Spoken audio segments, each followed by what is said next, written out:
Hello students, welcome back to next part of electrochemistry. आज electrochemistry में हम Faraday law पढ़ेंगे और फेराडे लॉ में जो है उसका न्यूमेरिकल सॉल्व करेंगे। तो चलिए आगे बढ़ते हैं, लेकिन आगे बढ़ने से पहले चैनल को सब्सक्राइब जरूर करें, लाइक जरूर करें और शेयर जरूर करें। तो चलिए स्टार्ट करते हैं फेराडे लॉ। फेराडे के हमारे पास टू लॉज हैं, ठीक है। फर्स्ट लॉ बोलता है मास ऑफ सब्सटेंस डिपॉजिटेड और liberated at any electrode is directly proportional to the amount of charge passed। देखो, जब हम इलेक्ट्रोलाइसिस या वैद्युत अपघटन की जो प्रक्रिया है उसको करते हैं तो इलेक्ट्रोड पे जो मास जमता है, डिपॉजिट होता है, ठीक है, ये उसके लिए लॉ है कि वो कितना है। क्लियर? तो ये बोल रहा है कि वो डायरेक्टली प्रोपोर्शनल है, ठीक है, किसके? जो चार्ज हम उसको दे रहे हैं। आई बात समझ में? तो फेराडे के लॉ किस लिए हैं? वो क्वांटिटिव एक्सपेक्ट के लिए हैं कि कितनी क्वांटिटी जमा हो रही है इलेक्ट्रोड पे, क्लियर, मेटल की। और फेराडे का सेकंड लॉ भी मास से रिलेटेड है। तो मास ऑफ सब्सटेंस डिपॉजिटेड और लिबरेटेड दोनों चीज के लिए है कि कितना जमा हो रहा है या कितना निकल रहा है एट एनी इलेक्ट्रोड, किसी भी इलेक्ट्रोड में, on passing a certain amount of charge. Certain amount of charge देने पर is directly proportional to its chemical equivalent weight, उसके तुल्यांकी भार के डायरेक्टली प्रोपोर्शनल होता है।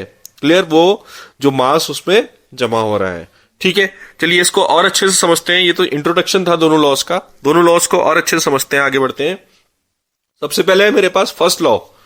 फर्स्ट लॉ क्या बोल रहा है कि जो किसी भी इलेक्ट्रोलाइसिस की प्रोसेस में या वैद्युत अपघटन की प्रोसेस में जो अमाउंट है, ठीक है, डिपॉजिटेड या फिर लिबरेटेड, क्लियर, वो डायरेक्टली प्रोपोर्शनल है जो इलेक्ट्रिसिटी उसको पास की गई है। तो ये बोलेगा कि W is directly proportional to Q, W is directly proportional to Q, और W is equal to ZQ, ठीक है।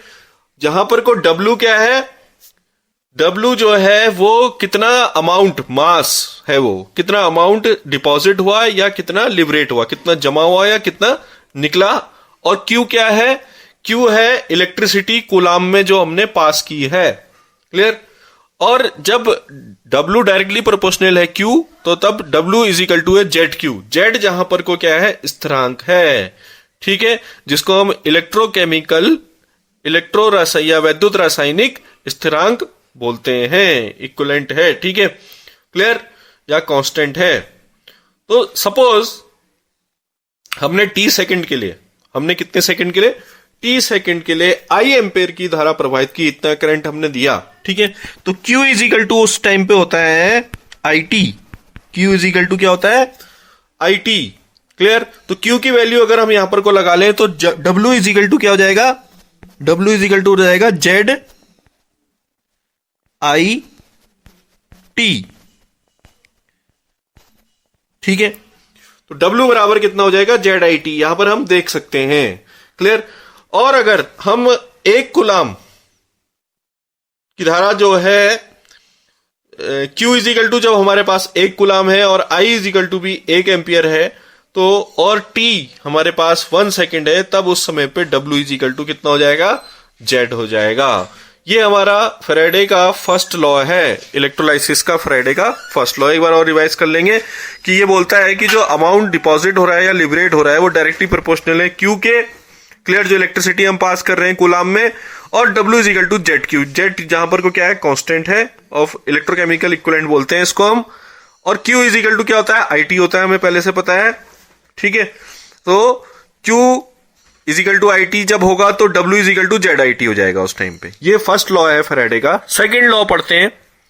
सेकंड लॉ ये बोलता है, जब हम, ये डायग्राम हम देख रहे होंगे, जब हम एकांतर में जो है विभिन्न धातु अलग अलग पैरेलल में जो है अलग अलग मेटल्स को जब हम किसी बैटरी से जोड़ते हैं तो उस टाइम पे, जैसे यहां पर को Cu, Ag और Au का एग्जांपल है, तो उस टाइम पे क्या होता है?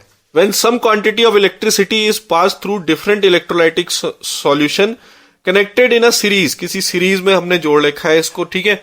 The weight of substance produced at electrode, electrode पे जो मास जमा होगा वो डायरेक्टली प्रोपोर्शनल होगा केमिकल इक्विवेलेंट वेट के, तुल्यांकी भार के। तो जब ऐसे सीरीज में कोई धातु को बैटरी के द्वारा जोड़ा जाएगा तो उस टाइम पे जो इलेक्ट्रोड पे जो मास जमा होगा वो किसके डायरेक्टली प्रोपोर्शनल होगा, समानुपाती होगा, वो उसके तुल्यांकी भार के समानुपाती होगा। तो फॉर एग्जाम्पल यहां पर हम देख सकते हैं कि वेट ऑफ Cu, ठीक है, वो किसके बराबर है, इक्विवेलेंट वेट ऑफ Cu के, अपॉन वेट ऑफ Ag किसके बराबर है, इक्विवेलेंट वेट ऑफ Ag या तुल्यांकी भार ऑफ Ag। क्लियर, ये इसका सेकंड लॉ है। फर्स्ट लॉ से ज्यादा न्यूमेरिकल आते हैं तो फर्स्ट लॉ को हमने ज्यादा अच्छे से समझना है। आइए एक न्यूमेरिकल करते हैं। A solution of CuSO4 is electrolysed for 10 minutes with a current of 1.5 ampere. CuSO4 का विलयन जो है उसको वैद्युत अपघटन किया गया 10 मिनट के लिए, ठीक है, कितने करंट से, 1.5 एम्पियर से। तो कितना मास जो है कैथोड पे जमा होगा, ये पूछ रहा है, कैथोड पे कितना भार जो है जमा होगा कॉपर का। तो सबसे पहले करंट की स्ट्रेंथ देखेंगे हम, यहां पर कितनी है, 1.5 हमें क्वेश्चन में दे रखी है। फिर हम देखेंगे टाइम हमें दे रखा है 10 मिनट, तो 10 इंटू 60 कितना हो गया, 600 सेकेंड, ठीक है। तो 1.5 एम्पियर हमारे पास करंट हो गया, 600 सेकेंड हमारे पास टी हो गया। तो क्वांटिटी ऑफ इलेक्ट्रिसिटी पास्ड कितनी है हमारे पास, फॉर्मूला देखेंगे, IT होता है तो हमारे पास I भी है, T भी है, तो कितनी हमारे पास क्वांटिटी होगी इलेक्ट्रिसिटी पास की, 1.5 इंटू 600 कितना हो गया, 900, ठीक है। तो 900 यहां पर को हमारे पास क्या हो गया, गुलाम क्या हो गई, इलेक्ट्रिसिटी पास्ड हो गई। तो हमने क्यू निकाल लिया, ठीक है। अब हमें कुछ नहीं चाहिए, हमें कॉपर निकालना है कि कॉपर में कितने इलेक्ट्रॉन का चेंज हो रहा है, ठीक है। तो कितने इलेक्ट्रॉन का चेंज हो रहा है हमारे पास 2 इलेक्ट्रॉन का चेंज हो रहा है, ठीक है। तो कॉपर का जो मॉलिक्यूलर मास होता है वो होता है 63 कॉपर का एटॉमिक मास जो होता है वो होता है 63.56, ठीक है। तो 63.56 जमा होने में NF गुलाम लगते हैं, कितने लगते हैं, NF। तो यहां पर को N की वैल्यू क्या है, N की वैल्यू है जो इलेक्ट्रॉन हमारे पास डिपॉजिट हुए हैं। तो N हमारे पास कितना है, Cu2 पॉजिटिव से Cu जाने में कितने इलेक्ट्रॉन लगे, 2। तो N की वैल्यू हो जाएगी 2। क्लियर, N की वैल्यू जब 2 हो जाएगी तो जितना भी उसका एटॉमिक मास है उसको जोड़ने के लिए कितने लगेंगे, NF लगेंगे। उतने ग्राम डिपॉजिट होने में, जमा होने में कितने लगेंगे, NF। तो N की वैल्यू 2 हो गई, तो 2 इंटू फेराडे 96500, ठीक है। क्लियर, तो ये यहां पर कोई हेडिंग है, 2 मोल ऑफ इलेक्ट्रॉन या 2 इंटू 96500 करंट डिपॉजिट कितने कॉपर, 63.56 कॉपर। तो हमने क्या करा, हमने यहां पर कुलाम निकाले हैं, देखो 900 कुलाम। जब हमारे पास कितना है, 2 इंटू 96500 कुलाम देने पे 63 ग्राम हो रहे हैं, तो हम अब आसानी से निकाल सकते हैं कि 900 कुलाम देने पे कितने ग्राम डिपॉजिट होंगे।